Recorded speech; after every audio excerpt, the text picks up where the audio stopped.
Kung full storage na ang phone mo pero ayaw pang bumili ng bago, pwede kang bumili nitong Orico External SSD. Idikit mo lang sa likod ng phone mo dahil mag-safe ready na siya. Tapos ikabit mo lang yung high-speed Type-C cable and voila, meron ka ng additional 1TB storage. 512 nga yung storage nitong phone ko pero puno na din kaya bumili na ako neto. Madali lang siya gamitin guys, so para lang siyang USB or external hard drive na ginagamit natin. Hinanap ko lang sa internal storage ng phone ko yung mga files na ililipat ko dito. After ko i-mark lahat, press nyo lang yung move, tapos hanapin nyo yung USB storage 1, tapos yan yung folder na ginawa ko kanina, tapos pindutin nyo lang yung move here. 2000 MB per second nga ang kanyang transfer speed, kaya mabilis lang. Tapos ito na yung nalipat na natin siya. Click natin yung USB storage 1, tapos makikita na natin dyan yung folder na ginawa natin with the files in it.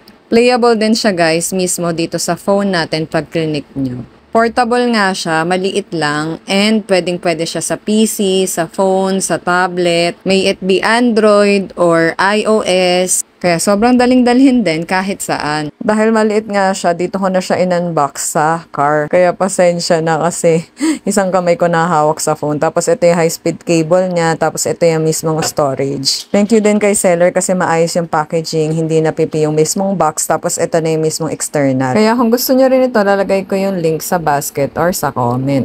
Thank you for watching. Follow me for more videos like this. God bless!